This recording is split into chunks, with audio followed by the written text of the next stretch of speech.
নমস্কার বন্ধুরা, deer update চ্যানেলে আপনাদেরকে কিন্তু স্বাগত। আশা করছি আপনারা ভালো আছেন, সুস্থ আছেন। তো বন্ধুরা, আমি আরেকটি ভিডিও নিয়ে আপনাদের সামনে চলে এসেছি।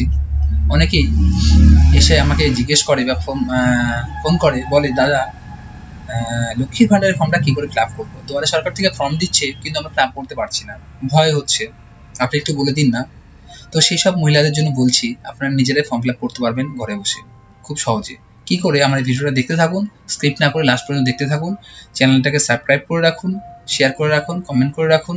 তাহলে কিন্তু আপনারা নতুন নতুন যে ট্রিকগুলো, কী করে ফর্ম ফিল আপ করবেন, মোবাইলের মাধ্যমে কী করে সব কিছু করা যায় সেটা শিখতে পারবেন। তো চলুন, কথা না বাড়িয়ে আমি কিন্তু সেটাতে চলে যাচ্ছি। তো বন্ধুরা, আজকের থাম্বনেল দেখে বুঝতে পারছো, নিজেই ঘরে বসে ফর্ম ফিল আপ করুন লক্ষ্মীর ভান্ডার। ফর্ম ফিল আপ কীভাবে, কী কী কাগজ লাগবে। মহিলাদের এখন কিন্তু নতুন হয়েছে, সেটা হচ্ছে 1000 টাকা যারা পেতেন তারা কিন্তু 1200 টাকা পাচ্ছেন, যারা 500 টাকা পেতেন তারা কিন্তু 1000 টাকা পাচ্ছেন। আর ফর্ম ডাউনলোড কীভাবে করবেন, ঠিক আছে, এই বিষয়গুলো কিন্তু আমি আজকে আপনাদের সামনে শেয়ার করব।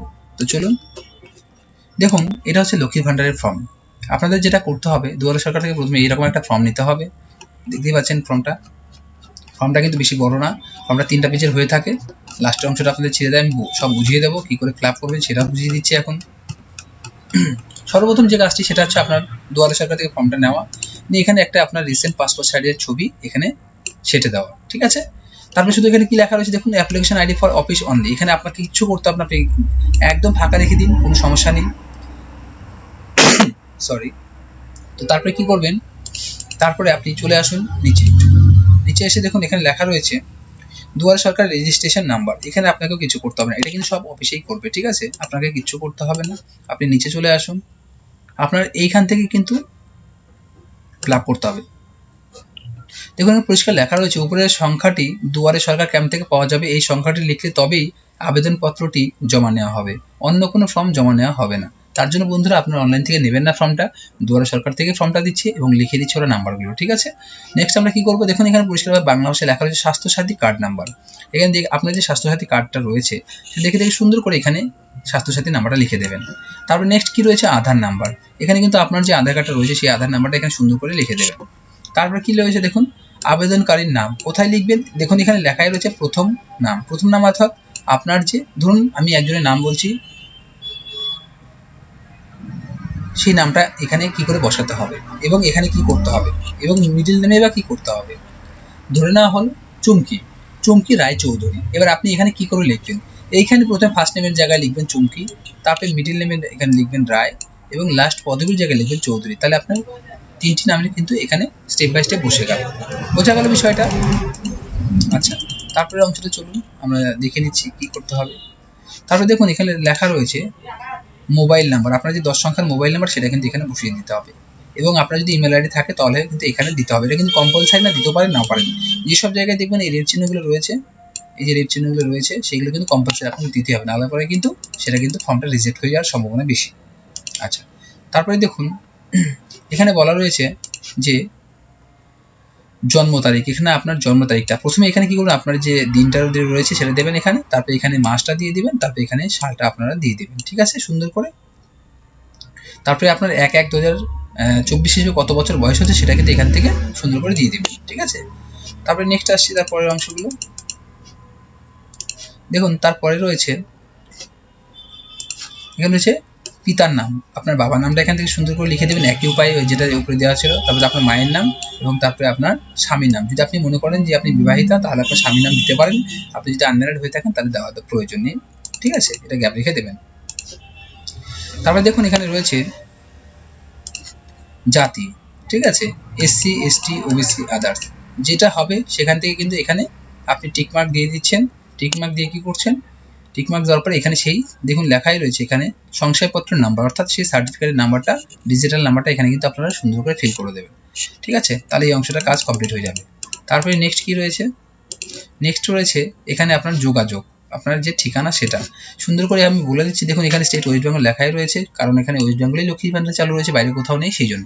এখান থেকে আপনার ডিস্ট্রিক্ট যেটা হবে দক্ষিণ দিনাজপুর, উত্তর দিনাজপুর, মালদা, সেটা এখান থেকে দিয়ে দেবেন। এখানে আপনার সুন্দর করে পুলিশ স্টেশনের নামটা দিয়ে দেবেন। এখানে ব্লক মিউনিসিপ্যালিটি যেটা হয় আপনি সেখানে যদি পঞ্চায়েত হয়ে থাকেন তাহলে ব্লকের নাম দেবেন, আর পৌরসভা হলে মিউনিসিপ্যালিটির নামটা এখানে দিয়ে দিবেন। আপনার গ্রাম পঞ্চায়েত হলে সেই গ্রাম পঞ্চায়েত নামটা এখানে লিখবেন, আর ওয়ার্ড হলে ওয়ার্ড দিয়ে দিবেন। এখানে আপনার ঠিকানা দিতে হবে, এখানে কি ভিলেজ, ভিলেজ অর্থাৎ গ্রাম, আপনার গ্রামটির নাম দিয়ে দিবেন। এখানে লেখা আছে হাউস, বাড়ির নাম্বার থাকলে দেবেন, নাহলে গ্যাপ রেখে দেবেন, কোনো অসুবিধা নেই, কারণ এখানে চিহ্ন নেই। পোস্ট অফিসটা অবশ্যই এখান থেকে আপনি দিয়ে দেবেন, এবং তারপরে পিনকোড, এই পিনকোডটা দিলে কিন্তু আপনার ভোটার ঠিকানাটা কমপ্লিট হয়ে যাচ্ছে। ঠিক আছে, এই জিনিসগুলো আপনাকে কি করতে হবে, সুন্দর করে লিখে দিতে হবে। ঠিক আছে, কোনো ভুল করবেন না, ভালো করে ভিডিওটা দেখে আপনি করবেন। ভাইটাল জিনিসটা হচ্ছে বন্ধুরা এখানেই, সেটা হচ্ছে ব্যাংকের নাম। সুন্দর করে এখানে ব্যাংকের নাম লিখে দেবেন। অনেকে কি করছে আমি দেখছি ফর্মগুলোতে, সেটা হচ্ছে যদি ব্যাংকের নাম হয় স্টেট ব্যাংক অফ ইন্ডিয়া, অনেকে SBI লিখে ছেড়ে দিচ্ছে, না একদমই করবেন না। কি করবেন, এখানে এখানে স্টেট ব্যাংক অফ ইন্ডিয়া ফুল অক্ষরে এখানে লিখে দেবেন। তারপরে ব্যাংকের শাখার নাম বইয়ের উপরেই কিন্তু লেখা থাকে, সেটা আপনারা দেখে দেখে লিখে দেবেন ফুলটা। ব্যাংকের অ্যাকাউন্ট নাম্বারটা দুবার মিলিয়ে তারপরে এখানে লিখবেন। তারপরে IFSC কোড, IFSC কোডটা কিন্তু খুব ভাইটাল জিনিস, সেটা না দিলে কিন্তু আপনার অ্যাকাউন্টে টাকা আসবে না। এই চারটা জিনিস খুব কেয়ারফুলি আপনারা কিন্তু ফিল করবেন এবং দেখে শুনে তারপরে কিন্তু এটাকে ছাড়বেন। দেখুন এখানে লেখা রয়েছে যে আপনি কি কি দিচ্ছেন, সেই ডকুমেন্টসগুলো এখান থেকে রাইট চিহ্ন দিতে হবে। পাসপোর্ট মাপের ছবি তো অবশ্যই দেবেন এখানে, সেটা এখানে রাইট চিহ্ন দিয়ে দেবেন এখান থেকে, এখানে রাইট চিহ্ন দিয়ে দেবেন। স্বাস্থ্যসাথী কার্ড দিয়ে দিচ্ছেন আপনি এখান থেকে, সেটাতে টিক চিহ্ন দেবেন। আধার কার্ডটাও দিচ্ছেন, সেটাও টিক চিহ্ন দিয়ে দিচ্ছেন। কাস্ট সার্টিফিকেট তো অবশ্যই লাগবে, সেটা আপনি এখান থেকে দিয়ে দিচ্ছেন। ব্যাংকের পাসবই দিয়ে দিচ্ছেন, এবং আদার্স যদি কোনো ডকুমেন্টস আপনি দিতে চান তাহলে এখানে দিতে পারেন, নাহলে ছেড়ে দিন, এবং লেখার কিছু দরকার নেই, এখানে কোনো কিছু দেওয়ার দরকার নেই। ঠিক আছে, বোঝা গেল বিষয়টা, তাহলে কি কি ডকুমেন্টস লাগছে। এবং লাস্টে দেখুন একটা স্বঘোষণাপত্র রয়েছে। এখানে কি করতে হবে বন্ধুরা, এখানে কিন্তু আপনারা যেদিন জমা দেবেন সেখানকার ডেট দেবেন, আর আপনি এখানে সুন্দর করে একটা সই করে দেবেন। তাহলে কি করবে বন্ধুরা, আপনি যে অফিসারের কাছে দুয়ারে সরকারে জমা দিচ্ছেন, সেই অফিসার কিন্তু এই অংশটা কিন্তু ফিল করে আপনাকে কিন্তু দিয়ে দিবে অ্যাকনোলেজমেন্ট।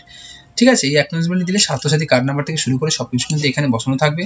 এখানে আপনার ডেট থাকছে, সবকিছু থাকছে, আবেদনকারীর কত তারিখে জমা করলে সেটা, মোবাইল নাম্বার থাকছে, স্বাস্থ্যসাথী কার্ড নাম্বার থাকছে, আধার নাম্বার থাকছে। হ্যাঁ, এই জিনিসগুলো কিন্তু আপনারা ওরা লিখে কি করবে, আপনার কাছে কিন্তু সেই কাগজটা কিন্তু রিটার্ন ব্যাক করবে, আপনার কাছে প্রমাণ হিসেবে থাকছে। হ্যাঁ, এখানে দেখুন সবার শেষে কি রয়েছে, signature of receiving officer with seal, যে জমা নিচ্ছে তার কিন্তু এখানে সিল দেওয়া থাকবে, সিগনেচার এবং ডেট দেওয়া থাকবে।